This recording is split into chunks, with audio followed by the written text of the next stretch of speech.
Brilliant. Right, I'm going to pop my video off while I run through this, just because I'm probably going to walk around a fair bit as well, so it's going to be a bit off-putting if you can see me doing that. But I will flick it back on at the end, and we'll have a bit of a Q&A sort of for the last 15 minutes or so, if there's anything that anybody wants to ask at the back end of it. Let me just how do I mute you all? Here we go.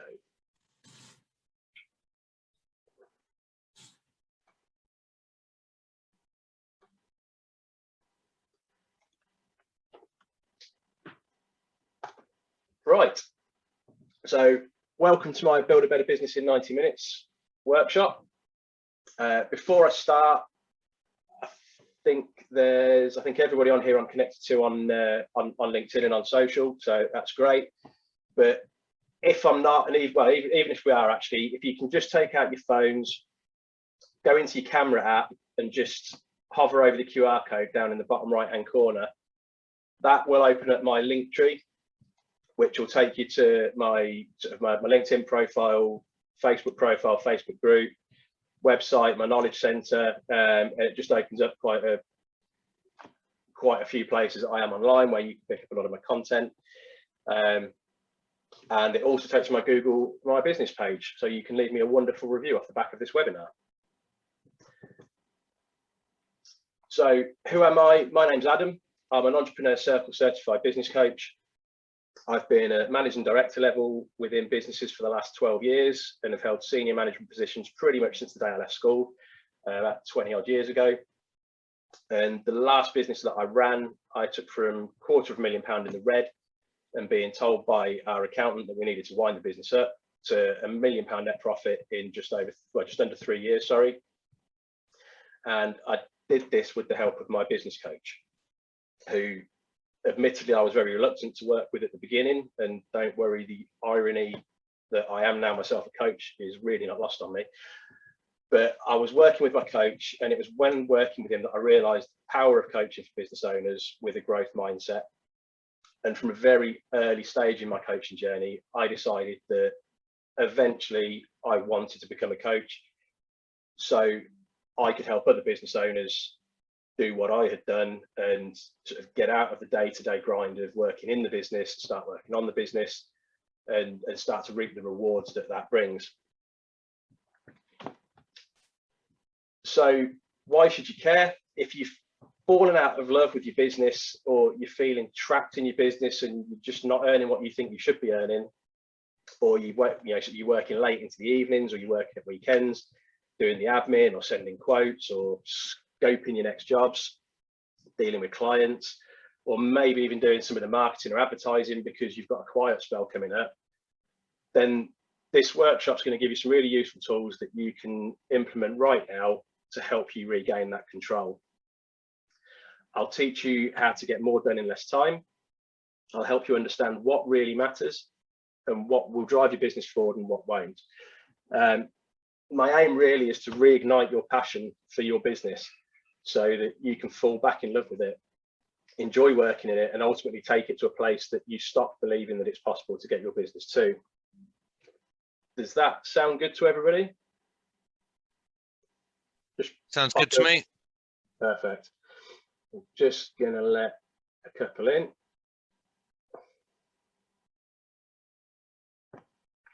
Note to self, next time I'll get somebody to do my admin for me. But I want to start with the number one challenge that as business owners we all face on a daily basis. And that challenge is time. There never seems to be enough of it. But some people seem to get a ridiculous amount of work done in the same amount of time that it takes, sort of people like you and me, perhaps to just complete 1 or 2 tasks. And that's if we're really on it and we're firing on all cylinders. But a successful business owner will invest their time, they won't spend it. And by that, I mean that they utilize their time to do things that will move them and their businesses forwards. So if it's a menial task that it just has to be done, but it's not going to result in the growth to them personally or the growth of their business, then they employ somebody to do that, or they outsource it. Essentially, they pay somebody else who's probably better than them at that task anyway, and who can do it quicker, to do it for them. And then what that means is it means that they can invest their time to do something that's going to be far more impactful. So if you look at it like this, you've got different categories of tasks within your business. You've got £10 an hour tasks, £100 an hour tasks, and £1,000 an hour tasks.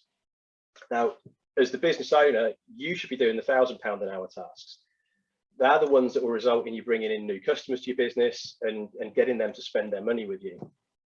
And sometimes you might need to dip into the £100 an hour tasks, but really, if you're of the right size, you should have a management team that are dealing with that and that are doing those for you.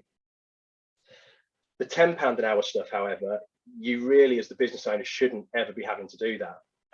Not unless you're training somebody else in the business on how to take it over so that they can do it for you. But we all have the same amount of time available to us, and it's how we choose, or rather it's what we choose to do with our time that sets the successful apart from the rest. So if we say that you work 8 till 6, Monday to Friday, that gives you 20 half-an-hour slots per day to get stuff done within your business. Now, I know the majority of you on here won't take a lunch break, but you really should. So if we take 2 slots away and we cover that lunch break, that will leave you with 18 half-an-hour slots. Total that up over a 5-day week, and you now have 90 half-an-hour slots to get stuff done. Now, when you look at it like that, that's actually quite a lot of time. That, and if you plan it and you plan it effectively and you stick to that plan and you have good self-discipline, you can get some great stuff done that will help you move your business forwards. And as the business owner, you're great at doing the things that got your business to where it is today, but that's not enough to take your business from where it is now and move it forward to the next level. And if it was, then you wouldn't be on this workshop right now. So the first thing that needs to change is you need to learn and grow. And until you change, your business can't. So as the business owner, you must do the crucial things. And for a lot of you, it's the things that you have never done before. And it's no different to me. I'm now having to do a lot of things in my business that previously I've never had to worry about, or I've never had to do before. It's always been somebody else's job. But the very best person within your business to market your business is you. As the business owner, you're the one that's the most passionate about what it is that you do. And if you look at a lot of the stuff that I'm doing in my business, believe it or not, I'm still very, very camera shy. I hate the sight and the sound of my own voice. I hate being on camera. But because I know that no agency, no done for you service is as passionate about what I do as I am, that makes me the best person to do these tasks, regardless of my ability and my comfort when I'm doing them. But when it comes to marketing, a lot of business owners are reluctant to spend money on their marketing. And when you look at why they're reluctant to spend money on their marketing, it's because they view it as spending money rather than investing money. So you've got to look at how much you would be prepared to pay to get a client. And in simple terms, that's what your marketing is. It is how much will you pay to get a client. So, sorry, I've just seen the comment from Mark, Ricky and Paul. I had just admitted Ricky. I've not seen Paul at all. But I'll keep my eye on the list, and I'll see if anybody if they pop back up again. But in order to know how much you can spend on your marketing and how much you can spend, to bring in a new client, you need to know what the average profitability per client is. Once you know that, you can then set a sensible price that you're prepared to pay to acquire a new client. So why 90 minutes? If you spend 90 minutes a day working on your business rather than working in it, you will make your business grow. And all that is 3 of the 18 slots available to you per day, or 15 of the 90 that you've got available to you per week. So if you ask yourself, what have you done today to get and keep more customers? Unless you're currently in a really blind panic because you've had no work on, I'd guess that for a lot of you, when you're answering this question, honestly, you haven't done anything today specifically to get and keep new customers. You know, so when you look at typing and sending quotes, that doesn't count because that's just standard business stuff. You know, so I'm talking about attracting new clients and reactivating old ones that you haven't heard from in a while. As the business owner, you know, sort of gone are the days where it's your job to do the site work or to be on the front desk serving. It's your job to get and keep new customers. And if you don't do this and change your mindset, then your business is going to stagnate and it will be in exactly the same place as it is now in 10 years' time. So how would you get and keep more customers? It's pretty simple. You take what you learned from me today and you act on it. Not just next week and not just for the next month, but you need to do it every day from now on. And if you do that, it really is that easy. You need to know yourself. You know, so to get the best out of your 90 minutes, you need to know when you're at your best. When are you firing on all cylinders? See, for me, it's first thing in the morning. I'm one of those annoying people that doesn't roll out of bed. I jump up with a smile on my face and a spring in my step, and it really winds my wife up. But the minute I'm up, my brain's ticking and I'm ready to go. So to get the best out of your 90 minutes, you need to know when you're at your best. Are you best in the mornings? Is it evenings? Or for some of you, it might be at some point during the day. But whenever this time is, that's when you need to schedule your 90 minutes. With your 90 minutes, the best way to use it is to plan it in advance. So if you write down what you want to get done each day for the next couple of weeks, then you're more likely to be doing the right things, and what you do today will correspond, will perhaps correspond with what you do tomorrow, and over a period of time, lots of little things done well will generate big results. Mm-hmm. So if you want a copy of this 90-minute planner, I can send this through to you. I've got sort of tons and tons and tons of useful things like this, that if you want any of them, or if there's anything you see during this presentation, drop me an email and I'll send you through the documents. But this is a really, really simple and powerful tool. And I urge you to never, ever finish a week without planning for the next. You know, I used to kind of wing it. And what I used to do is I'd kind of sit in the morning and I might plan my day, but I never really used to sit down and plan for the following week. And it wasn't until I started doing that I found that what I was doing is I was taking all of the stuff out of my head, putting it down on paper. And all of a sudden, I wasn't waking up at 2 o'clock in the morning and emailing myself so that I didn't forget to do something tomorrow, because it was all out of my head. And another huge advantage for that, doing this, is that when you have a week off, or you have even your weekends, you're actually in a position to switch off, because subconsciously you know that everything's taken care of, or at least everything's planned in and will be taken care of. So I urge you to remember that today's not over until tomorrow's planned. So what should you be doing in your 90 minutes?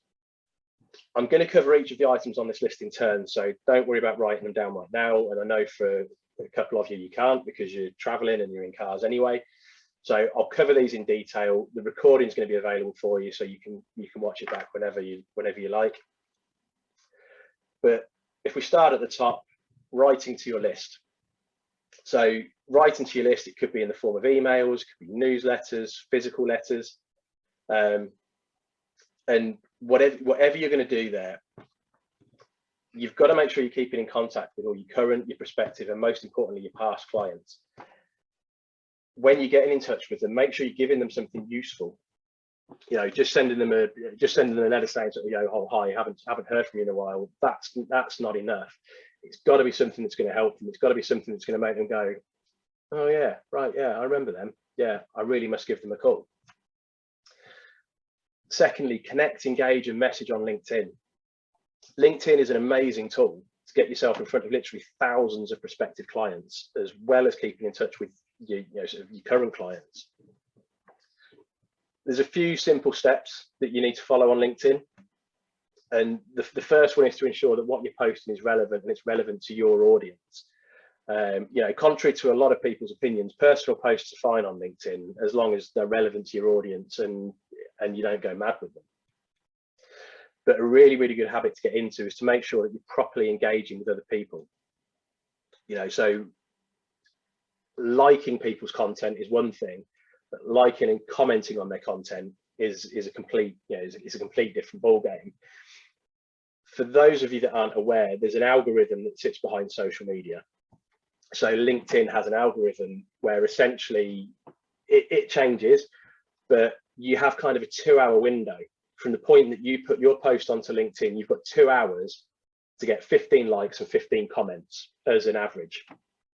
And if you get that and you respond to those 15 comments, what that does is LinkedIn then takes your post, and rather than just presenting it to 10% of your network or your connections, it'll present it to 100%. So anybody who's actively going on and off of LinkedIn over the course of the next week or so, if they're connected to you, they are going to see your post. Not only that, you then start being put in front of the people who've commented on your posts as well. So you're not just getting engagement from your audience, but you're also getting engagement from other people's audiences as well. So your audience grows exponentially. Can I ask a question on that, please? Yeah, go for it. Is that 15 comments from other people? Well, you're talking about obviously responding, but that's not 15 comments including your comments? Because if you had, let's say, 8 people comment and then you responded to all that, that's technically 16 comments. But how does it work in that sense? Is it all, there's got to be 15 individual comments that are not yours? Yeah, if you look at it in that sense, Adam, then it's you'd want 30 comments on there within 2 hours, in essence, if you were including your responses. It's not always 15. The algorithm chops and changes, but 15 is a very good rule of thumb with LinkedIn at the moment. If you can get that, and you can get that level of engagement within that 2-hour window of your post going up, then you'll see a massive difference in the number of views that you get on your posts. Are you aware, just talking of comments, is I've heard somebody say that the comments need to be like 7 sort of words long. If somebody just comments, oh, congratulations or well done or something like that, it doesn't like that. It wants to get slightly more engagement, like it's what LinkedIn classes as meaningful engagement, and sort of nice bid mate doesn't quite cut it as meaningful engagement. So generally it's got to be something, something around the content is the best place to go with it. If your comment is relevant to the content that somebody's put out, then it gives them something to respond to.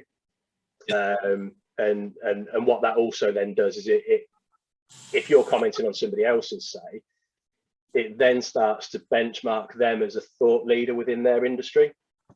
And if people are doing the same on yours, what you'll find is that the meaningful comments don't come from your potential clients. Your meaningful comments tend to come from your peers, because they understand what you're talking about. So they'll come back with something a bit more, so perhaps a bit more technical, and that's generally where the best comments and the best engagement comes from. But in doing that, what that does is it puts you in front of a lot more people. So then you've got your LinkedIn lurkers who don't like your content and don't watch. They're watching, but they're not commenting and they're not liking. They're seeing you constantly, and it's building that brand and building that personal brand and that awareness.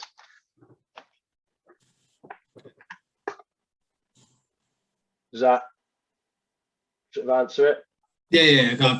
Yeah, just curious. As you know, obviously I do kind of try and do my LinkedIn thing as much as I can. It's just interesting to know. Yeah. Well, are you coming next week, Adam? I don't know yet, because I say I'm on annual leave this week, and I've got a lot on Monday, Tuesday, well, all of next week. So if I can, I will. I can't promise. Yeah, no, that's right. I'm gonna cover this a little bit on Tuesday again, but yeah, we'll have a conversation on it if you like next time we catch up. So where are we? So that takes us down to LinkedIn. So thirdly, sort of reactivating old customers. So if you look at your list, your client list, look how many of those customers that are on your list haven't bought from you in the last, sort of the last year or the last couple of years. And with your customers, what you've got to remember is that they don't go elsewhere because they don't like you. They go through indifference. And the reason that they go through indifference is they've just forgotten about you. If you're not talking to them and you're not engaging with them regularly, they forget that you exist. So if your competitors are talking to them and are engaging with them regularly, when they're ready to buy again, it's not you that they think of first, it's your competitors. So talking to your old customers is probably more important than talking to your new customers, because your old customers have bought once, so chances are they'll buy again. Newsletters are a really, really good way of doing this, just to keep in touch with them, keep you at the forefront of their minds. Number 4, honing your follow-up campaign. How do you guys all follow up your potential customers? So a lot of businesses that I know, or the majority of businesses that I know, when they're asked for information or they're asked for a quote, they'll send it. And once they've sent it, that's it. They wait for a response. But when you send a quote, really, you should be following that up. It should be like a dog with a bone with it. Just quickly, Adam, on that, I mean, with me, for instance, because my industry is something where we always have to follow up. If we didn't chase, then I don't think we'd get very far.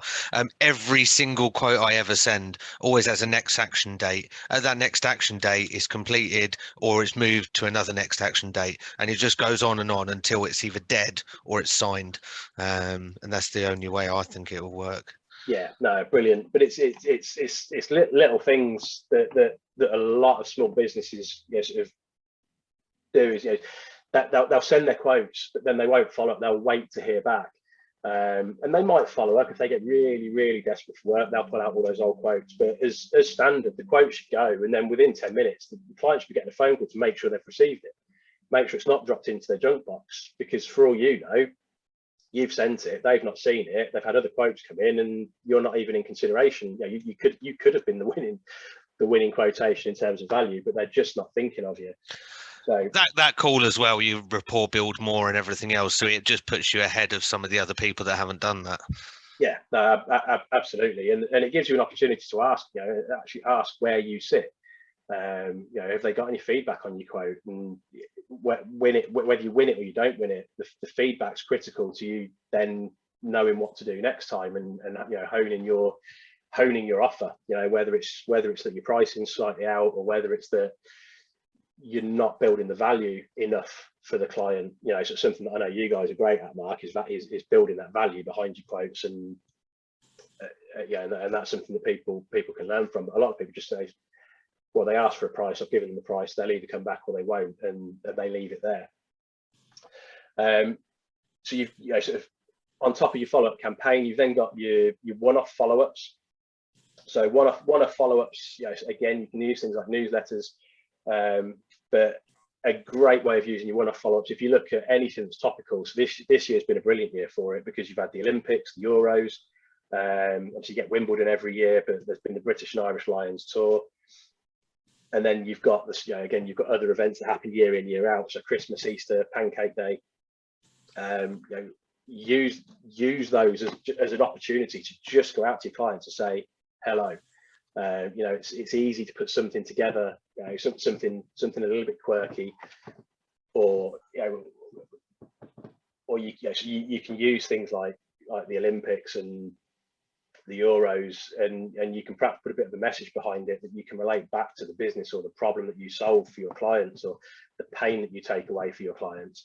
But they're a great way of keeping in touch, and people don't really bat an eyelid when there's something on and you're sending out content that's related to that particular event. Number 6, reading for both personal and professional growth. Learning doesn't stop when you leave school or full-time education. And I wasn't particularly bad at school. I paid attention, but I've learned more in the last 10 years from reading books and actively sort of seeking to learn, you know, whether it's been through things like TED Talks or, you know, webinars. But I'm always looking to grow. I'm always looking to learn and expand my knowledge. So I use the first 30 minutes of my 90 minutes to read. So rather than doing, you know, 90 minutes of reading every single day, I'll do smaller chunks. I'll do half an hour reading, and then I'll spend an hour doing some of these other things on my business. But yeah, when it comes to reading, again, anything is great. You know, I read a mixture of sort of, you know, sort of spiritual mindfulness books, personal development, professional development, business development, sales, marketing, you name it. It's all great stuff, and it all helps. So anything that helps you grow as a business owner is absolutely brilliant. If there are any areas that you want to develop or work on personally, for any of you on here, just pop me an email off the back of the workshop. Let me know what in particular it is that you'd like to have a look at, and I'll fire you through a reading list. I think over the last few years, I've probably read in excess of 150 books. So there's plenty that I can pull through and send ideas I can send through to you. So number 7, planning how to build your list. So your client list is the most valuable asset that you own as a business. Some businesses will have a single list, and others might have several different lists if they deliver different, you know, different services, or they operate on different kind of platforms. But the important thing is that every single day you're adding to your list. So sitting down and devoting some time to just thinking about how you're going to do this can sometimes really get your brain cells working and spark some really, really good and fun and creative ideas on things that you can do to help build that list. Number 8, writing and scripting landing pages. I think for most of you on this workshop, you've come in through my LinkedIn event page, but guess what? That's a form of landing page. To get signed up, you've had to put in certain details. You know, you've had to put in, you know, sort of LinkedIn will pull certain details through for you, but, you know, sort of your name, your surname, your email address. Guess what? Now I've got all of those, and I've built separate landing pages, which I've done for this workshop as well, because some people have come in through that. So they've then been directed to my website, where they've put in the same details, and then that's taken them through to a second page that's basically said thanks for signing up, and giving them some information about the workshop. Now, I'm not particularly techie. I know there's a couple of you on here are techie, and websites are what you do, but even me not being techie, it only took me about 15 minutes to put a landing page together. So in half an hour, I'd done both of the landing pages for my website, and they were live, and they were working. I also built web pages through my CRM system. So again, it's another way of getting people to sign on to webinars or you know, anything you're offering. If you've got any lead magnets or anything like that you're offering out, gathering people's details and creating, you know, adding to your list is crucial. Number 9, planning and writing really useful content to give away. A lot of you know I give loads and loads of content away. Now, a lot of it, well, the majority of it's probably in the form of video, whether it's video tutorials, video advice, do the odd written article. And I've got plenty of business growth toolkits that I also give out. But that, you know, so for all of you, there are things that you can give out to your ideal clients that are of value, you know, that will bring value to them, that will help them in whatever it is that they're looking for help for. And what that then does is it helps to build their confidence and build their trust in you and your offering. So then when they're ready to buy, you become the obvious choice. Number 10, segmenting your database. So you might need to split your list into different groups, you know, sort of dependent on the relevance of your services and your products. So if you're a business and you operate geographically, then there's no point sending a message or an offer out that's specifically for customers based in Northampton and then sending that to businesses in Northern Ireland, because all you're going to do is you're just going to push those Northern Irish customers away from you and potentially get them to, you know, they'll end up unsubscribing. And again, another example, if you're an online clothing retailer, your point is sending out offers for ladies' clothing to your male clothing customers, because again, they're just going to go, well, that's pointless, that's cluttering up my inbox, and they'll unsubscribe, and you end up losing potential clients. Number 11, sending thank you messages. Thank you is probably one of the most powerful things that you can possibly say to anybody, yet we're all terrible at actually saying it. And one of the best things I've ever seen working is thank you cards, because everybody loves to get something physical in the post. It's it's kind of such a rarity these days compared to what it used to be like. You know, sort of junk mail is not quite what it used to be. So when people are getting cards and they've got something to open, and then when they open it and it says thank you, you know, and if it's got a little, you know, a little chocolate bar in there, or a key ring, or a car air freshener, it just puts a smile on their face. And the other great thing that things like that do, and Adam, you'll know this very, very well, is that you give people something that they like and something that makes them smile. Guess what? They tell the world. Yeah, it goes out on social media, they tell everybody. So thank you, massively, massively powerful tool. And don't underestimate the power of just saying thank you when somebody buys from you, or even when somebody just inquires with you. Number 12, identifying who's got the best list for your niche. So again, you look at the businesses out there that make great referral partners for you and your business. Are there businesses out there that have the same ideal customer base as you? You know, so plumbers and electricians make fantastic combinations, because everyone's going to need a plumber at some point, and everyone's going to need an electrician at some point. So if they team up as referral partners, it's massively, massively powerful. You know, essentially what they can do is the plumber can take the electrician's list and send out an offer to the electrician's clients, and the electrician can do the same to the plumber's clients.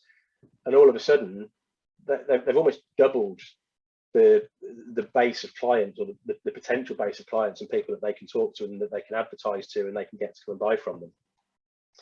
Another great combination, and again, this will appeal to a couple of you on here, is, you know, so health and safety consultants and HR consultants.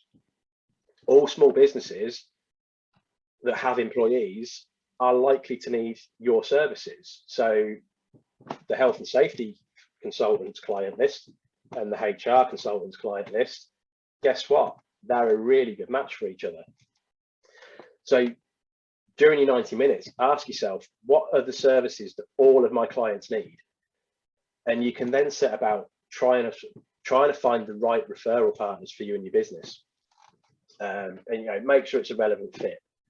Don't go, you know, sort of, it would be daft for, say, I don't know, a vegan chef to, you know, and a butcher to share lists. That would be a recipe for disaster. I think both businesses would lose all their clients overnight.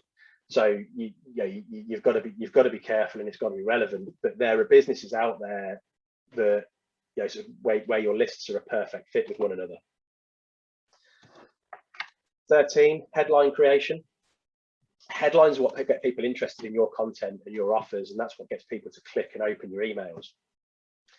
So, and the great thing with headlines is you don't need the content before you come up with the headlines. You can sit and you can just draft out a list of, you know, sort of 20, 30 different headlines. And what you'll find in doing that is that sometimes the headlines help you generate the content. You know, so I think what most people do is they generate the content and then they try and think of a headline for it. But if you flip it on its head, sometimes, yeah, it's the headline that grabs people's attention. That's the idea with the headline, is to try and get people to click through and open. And I think the best headline I've used to date has been bad news. Literally capital letters, bad news, exclamation marks, and a couple of shocked face emojis. And everybody clicked through and everybody read it. And the reason they did that is because it piqued people's interest. People saw the headline and they thought, oh, hang on a minute, if I read this, it's probably going to make me feel better about myself, because people are nosy. People like to see other people, you know, sort of, they like to see other people struggling, because it makes them feel better about themselves. And you use those sorts of headlines that are going to pique people's interests, and they're going to click through and they're going to read your content. 14, your headline tests. So once you've created your headlines, you then need to test them and see which ones work, because you can use headlines more than once. You know, if a headline works really, really well this year, you know, in a year's time or a couple of years' time, if that headline worked really well, send it out again, because in 2 years' time, people are going to have forgotten the headline that you used, and you are going to have a lot of new people on your list that have never seen it anyway. So you can recycle them. But Google Ads and pay-per-click is a great way to split test your headlines and see what's working. And what I found is sometimes what I've felt has been a fantastic headline and is really, really going to work hasn't been the most effective one. But in split testing them and measuring what your headlines are doing, it gives you the opportunity to then switch off the ones that aren't working, so you're not wasting money. You know, if they're not converting, there's no point having them on. And you can then pile all of that money into the headlines that are converting, or you can take it and you can spend it on another marketing pillar that you're using for your business, but you know that is generating a good return on investment. 15, reviewing Google Ads performance results. If you're using Google Ads in your business, it's vital that you regularly monitor and review the performance of the ads. You know, just because an ad works well to start out with, it doesn't mean that it will continue to do that. And your competitors are going to be reviewing theirs regularly, tweaking them, and potentially then they're going to start outperforming you. And you need to know when that happens, so that you can either switch off your ads because they're not converting, they're costing you money, or you can adapt and you can work on your headlines and you can then go back to position one where you're outperforming your competitors. I know a really good Google Ads agency who will review your ads for free if you are running them, and they'll let you know what's not working if it's something that you struggle with. And if you want the details, just pop me a message and I'll send them across after the workshop. But along similar lines to Google Ads, you've then got Facebook ads. So again, you need to closely monitor to make sure that they're being effective and that they're converting. And with Facebook ads, you definitely want to be running more than one ad set, so that you can then test and measure, see what's working. You can see which headlines are working, which copy is working, which images are working.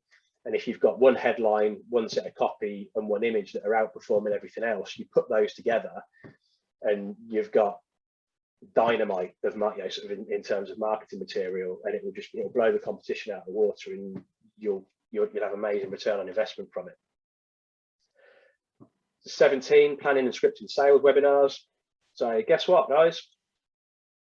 I put this together in my 90 minutes. Sales webinars are really, really popular. A lot of you that are on here, I spoke to about the title. Did I go with webinar or workshop? And workshop seems to be the preferred option. So I've got you guys to thank for that. But it's essentially it's a webinar. It's doing the same thing. And these, you know, this format is great for so many different reasons. But you know, sort of personally and for me, I love the fact that I can get in front of people who'll benefit from my help, and that I can actually help. You know, building the like and trust factor with your clients. It's about getting in front of them, and it's about helping them. And webinars are a great way of doing that. So where did I get to? Sorry, so I'm on 17. So 18, gathering reviews, testimonials, and case studies. So again, we're talking about credibility and trust. You know, trust is a massive thing with potential clients. And if you've got a good set of reviews for your prospective customers to read, it really, really helps to reassure them that you are the only choice, or you know, you're definitely the right choice when it comes to them buying. And again, contrary to what a lot of people will tell you, you do have to ask for reviews. It's highly unlikely that a customer is going to take it upon themselves to leave you a review unless you've done anything horrendously wrong, in which case people are very happy to jump behind the keyboard and leave you a bad review. But when it comes to a good review, you need to be asking people for them, because people are busy. You know, if you don't ask, you don't get. And people are very, very busy these days. It's not that they don't like you, it's not that they don't want to leave you a review, it's just that they forget or they don't have time. So unless you give them a bit of a nudge, they're not likely to do it. Typically, Adam, on that, just to let you know, because we do quite well on the testimonial side of things, I think. I will ask a customer for a review, and then if it isn't done within a certain amount of time, I'll give them one reminder. Obviously, we don't want to, you know, badger people and pester people, but I find that on that reminder, 9 times out of 10 it gets done. Yeah, Yeah, and again, if you've got a good CRM system, it can all be automated. Yeah. But some, you know, so sometimes it is just that you know, so that conversation, and especially when you're face to face and you ask somebody for a review, if they say yes, they're very unlikely to then not follow through on that and not do it. So, like you said, Mark, when you send the follow-up email or whatever you use as your follow-up strategy, you know, if they've already promised a review, then they're not going to let you down for a second time. No, automated emails I do find get a lower response, but a personal phone call, or if you see them in person, definitely you get majority of them come back with it. Yeah, but yeah, no, reviews are key. Sorry, can I just second that? Because I only started asking about a year ago, and I'm already up to, I think I'm nearly at 60 Google reviews. Yeah. But like Mark, is I'll ask for it. If they don't do it, I'll only do one follow-up, because some people are not like, it's like every day I get asked to do a review for something I purchased online or whatever. So I'm like, it can be quite tiresome as well. So I'll ask. So I'll follow up once, but if at that point they haven't done it, then I'll just leave it there, because I don't want to pay anybody off. Yeah, I think if you ask too many times, I think you're likely to get the opposite result to the one that you're after, and people will, you know, they'll leave you a negative. Some people just don't like doing reviews. It's as simple as that. They kind of be polite to and say yeah, but then they won't do it. When you ask personally, you get a feel for that instantly, though. On that reminder, you know whether to speak about it more or not. Yeah, no, definitely. 19, planning offers and promotions. So I've got a number of offers that I extend to customers. I extend them to strangers, and as some of you will know, I extend them to, you know, to people that I consider good referral partners as well. But yeah, but each of the offers that I set out, that they're all different. You know, they've all been carefully thought through, and the offer it's based on the person that I'm aiming that offer at. You know, you've all heard of buy one get one free and 50% off. But think about what offers are actually going to appeal to your ideal customer, you know, so without leaving you out of pocket. The one word of advice I would give you on offers is steer clear of the whole win a free iPad, because all that's going to do is generate you a ridiculously long list of people that want a free iPad, and not a ridiculously long list of people that actually want, you know, sort of your services, or that are good potential customers for you. Yeah, there's nothing wrong with free and offering something for free, but it's got to be something that only your ideal customer is going to want. So if you want to go down the route of offering something for free, you've got to think very, very carefully about what that is. 20, recording videos. Again, as a lot of you know, I record a lot of videos. And again, as a lot of you know, I'm pretty camera shy. I don't really like being in front of the camera. You know, and I suppose in my natural environment, I'm a bit of an introvert. But it doesn't, you know, it didn't stop me. I realized very early on in my business that this was how I was going to grow my business, was by stepping outside my comfort zone and doing this stuff. You know, so for the first couple of months, I procrastinated and I hid behind the keyboard. And then since I started to do the videos, I started to get better engagement, and I actually started to enjoy doing them as well. You know, I get to the point now where actually I quite enjoy my afternoon when I'll start recording my content for the week or for the next couple of weeks. And the great thing with video these days is you don't need anything special to record them. You know, literally just a half decent phone with a camera, ideally a tripod if you can, and you're all set. You know, that's it. And yeah, it is, you know, so for most people it is scary, and it does put most people out of their comfort zone as well. But you know, practice makes perfect, or in my case, nearly perfect maybe.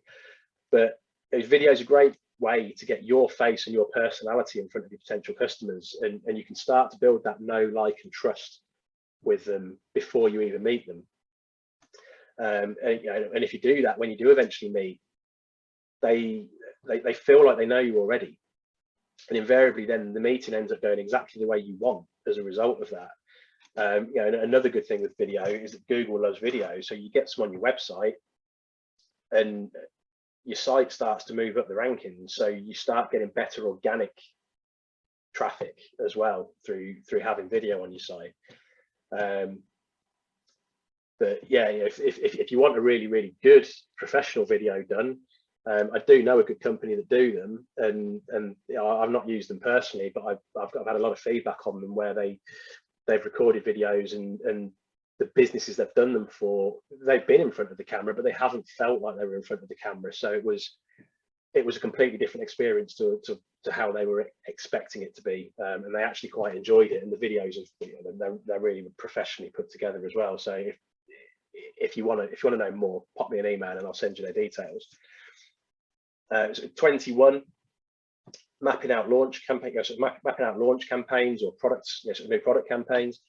If you're thinking of launching new products and new services, have you actually thought about how you're going to ensure that you hit the ground running with it? Are you going to run an email campaign? Are you running adverts? Are they going to be printed adverts? Are they going to be online adverts? Are you going to run some special offers, some free samples? Whatever it is, you need a plan. You need it written down. You need to know what you're going to do, when you're going to do it, and you need to action that and see it through. Oh, sorry guys, I've jumped ahead. And then that ties in quite nicely with 22 as well, with developing new products and new services.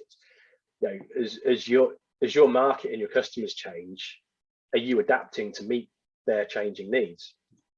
Some businesses, their products only have a certain shelf life, and once that expires, they need an entirely new product in order to maintain their business and to maintain their customer base, or they risk being left behind. So have a look at your products and your services, and do they stand the test of time, or are you in an industry where the needs do change regularly? And even those that don't change regularly, there can be a benefit in introducing a new product or a new service. It could be an upsell, or it can be it can be almost a whole new tranche of the business. The more revenue streams you bring into your business, the easier it is to weather the storm. You look at COVID, and a lot of businesses went bust because they only had the single revenue stream, whereas if they'd have had another 2 or 3 revenue streams, it might have been, I'm not saying it would have worked, but there's a good chance that one of those revenue streams might have continued bringing in enough revenue for them to have weathered that storm, and for the business to still be sort of alive today. 23, studying your Google Analytics. I'm not going to go into too much detail on that because Barry Crisp is on this webinar, and if anybody would like to speak to Barry Crisp about Google Analytics, he's your man.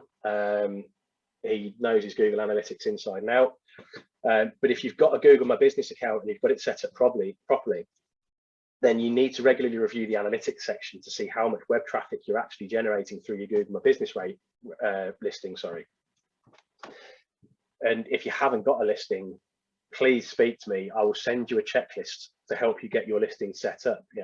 Google My Business, it's free. And if you have that set up, Google will then start to reward your website, and start to push traffic towards you, which is, it's free. You can't knock free help. 24, reviewing and updating your website. Updating your blogs, tweaking your wording, adding new pages. Again, it all comes back to Google. Google rewards websites that are updated regularly with relevant content by raising them up the rankings, meaning you're more likely to be found.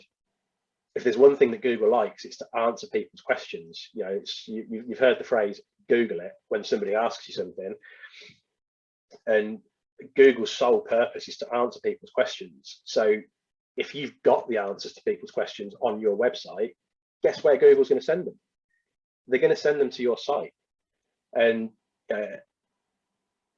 if you make sure that your site's mobile friendly as well, this day and age, the majority of web traffic is on mobile phones. So it's all well and good your site looking fantastic on a desktop, but if people are going on there from on their mobile phone and it's all disjointed and it doesn't flow nicely, chances are they're not going to stick around for very long to find out much about you and what you do. 25, write and design ads, newsletters and flyers. So when was the last time you reviewed the wording and the imagery on your magazine adverts or your newspaper adverts? A lot of tradespeople advertise in local village magazines, which is a good way to advertise your business and put it in front of your target audience. But what makes that advert stand out from the rest? Because just having the full page spread in there versus a quarter or a half page, it doesn't make a difference. It doesn't make you stand out. So how's it written? What imagery are you using to actually draw the eye and draw the attention? 26, write and design sales letters. So letters are a great way to get your message in front of your target customers, but they need to stand out. It's got to be something different, and it's got to be something that they'll remember when they go home in the evening after work. So if you are going to put those things together, once you've done it, before you send it off and before you sign it off as the final version, just ask yourself, what have you done to make sure that they're going to open it in the first place and that they're going to read it? Don't make it look like junk mail, because chances are it will go straight in the bin. And then the last little one on me is planning for your business. It's crucial as a business owner that you plan regularly for your business. Every quarter, ideally, you want to be sitting down and just taking some time out to review what you did last quarter, what you achieved last quarter, what went well, what didn't go well, but then plan for the next quarter, and then action the plan. It's absolutely key to getting anything done is to have it done in such a way, in such a format that you're using it, you're reviewing it regularly, and you're actually doing the stuff that you say you're going to do. A lot of you might have heard the phrase "eat the frog." A lot of you probably haven't, and I'm wondering what that's all about. But there's always a task in your business that you don't want to do. Business isn't always sexy, but there's always tasks that have to be done whether you like it or not. But once these not so nice tasks are out of the way, you can move on to the fun stuff and the stuff that starts to make you feel good and that you enjoy doing as the business owner. So I urge you, get the thing you least want to do done first thing in the morning. That way everything else you have to do for the rest of the day you can do knowing that the worst is out of the way. As a business owner, you need to form new habits. For most of you on this workshop, reading, creating and writing, it's not what you imagined yourself doing when you started your business. And I know for a couple of you, this is exactly what you imagined yourselves doing. But for most of us business owners, these are things that we didn't really consider were part of running a business. We're very good at doing what we do, but when it comes to the marketing and the advertising and the learning, it's all stuff that we never really considered was going to form a big part of our day-to-day jobs and our day-to-day roles. But so when it comes to being creative, I've never ever considered myself to be remotely creative. I come from quite an artistic family, and I was always the sporty one, not the artistic or creative one. But in having a go and making making some mistakes, making a lot of mistakes probably, but practicing and improving, I've got a lot better. And remember, the most passionate person about your business is you, and because of that, it makes you the most creative person in your business when it comes to thinking outside of the box about what would appeal to your ideal customers. How do you get yourself in front of them? And writing good copy and content, and it's a lot easier than I ever thought it was. You listen to a lot of experts that make it sound really, really complicated, but in reality, it's pretty simple, and less is more when it comes to content. The quicker you can get your message across with something to hold your audience attention, like a good story, the more effective and the more impactful that content is. And you don't need to be perfect to start doing it, but until you start, you can't become perfect at it. So you, as a business owner, you've just got to throw yourself in there and start doing these things, and you will learn very, very quickly what's working, what's not working, and you'll adapt. Keeping the score, it's whatever you do within your business, you need to know what's working and what's not working. Your business needs to have a scorecard, and the scorecard will tell you what's going well and what's not. But most importantly, it then enables you to make great decisions when they need to be made, rather than when it's far too late. Once your end of year accounts have gone in and your accountant's told you that you didn't do very well last year, there's a very good chance it's too late for you to be getting that news. You need that news a lot earlier on, and a scorecard will help you do that. So after you've had a couple of weeks where you've not hit certain targets, you're going to start asking yourself the question, what am I doing wrong, or what could I be doing better to achieve the better results? And you will change how you do those. So Scorecards are massively important. If you want some help to set a scorecard up, or you're not sure what to put on your scorecard, just give me a shout, and and we'll have a quick conversation about it, and I can give you some pointers. But they're very, very simple, very powerful. You just have to make sure you stick to doing them.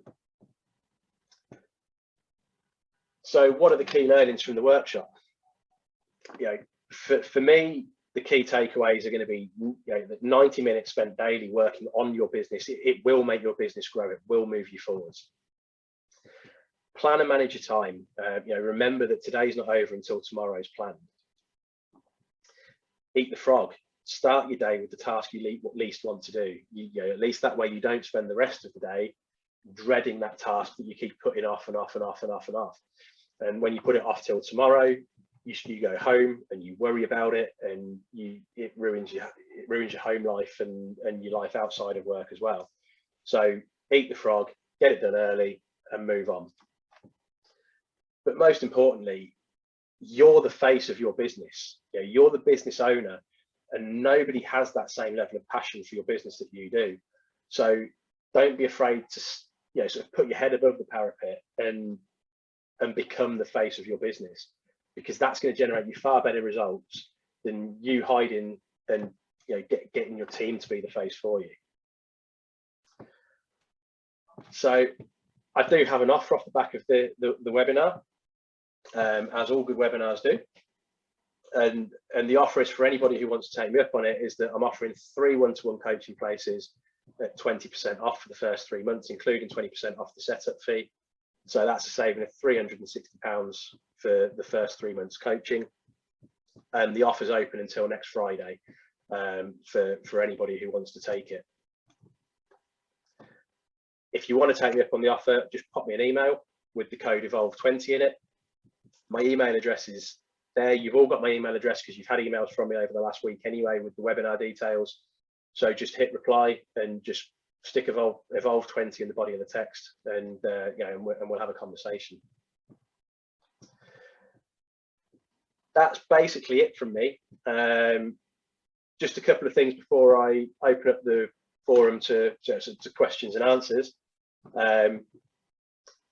Just once again, if we're not already connected, scan the QR code up in the top corner of the screen, head over to my Linktree page and connect with me on social media, or sort of head over to my knowledge center and pick up some more business advice and tips. But secondly, please, if you've taken anything useful out of this webinar or out of this workshop, sorry, can you scan the QR code? The first link at the top is my Google reviews page. Can you just take 2 minutes to head over to that, leave me a review, and pop me an email with some feedback, what you liked, what you didn't like. I'm no different to anybody else. I'm always learning, and it would be much appreciated if you could all take the time to do that. But that's it. I'm going to throw it open, and it's over to you guys now for anybody who has any questions or would like to throw anything in. I think you should all be able to unmute. Hello. Sorry, I was about to talk on mute there. For me, Adam, one of my things I struggle with is time management sometimes. And I am a list man. I noticed you had some quite good looking collateral for lists and the weekly list. So if you wouldn't mind emailing me over any sort of time management paperwork stuff that you've got for me to give a go, then that'd be great. Yeah, no worries, Mark. I've got a few bits. I'll give you a quick call, and we'll just I'll see exactly what it is you want. So I've got a few things I could send you, and I don't want to just bombard you with everything. That's fine. Also, I tried to use the QR code. Mine's not working, but my phone's a bit funny with QR codes. So if you want me to leave a review, if you send me a link or something, then I'll do that for you. Perfect. Yeah, that's right. You've just made me check it with mine, but yeah, mine's working, so that's good. Main takeaway, sorry, for me as well, was the today or this week isn't over until you plan the next. Something I have done at times, but something I've let slack a little bit. So I'm going to go back to that. Yeah, that's probably one of the biggest things that will help with your time management anyway, Mark, because you'll go into your following, you'll go into the next week with a with a plan. In doing that, you've already got a bit of clarity over what you've got to get done, when you've got to get it done, I guess one actual little question on that, Adam, is that do you have any advice for people which have more reactive stuff going on? Because I make these plans, and often it's the reactive stuff that I have to deal with, which takes me off of the plans. I mean, there must be some techniques or tools. Maybe if I leave, you know, a few 30-minute things in the day for stuff that comes in, and then try to fill them in those slots, and then try to keep the structure a bit, maybe. Exactly that. With if you're reactive, my previous role was very reactive, and what I used to do is I'd probably plan in around about a third of my week. I planned about a third, sometimes 50%, depending on what was going on. But I would leave some good chunks of time, you know, what I call float time. Yep.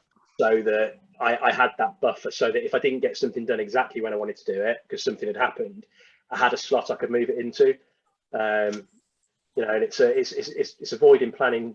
They call it a planning fallacy, where you overcommit and you then can't get it all done. So when you're planning, you know, it's a little bit like you think something's going to take you half an hour and it takes you 4 hours.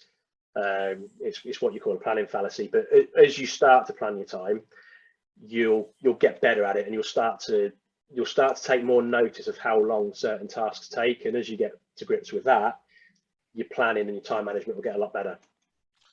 Okay, great. Well, thank you. That's it from me.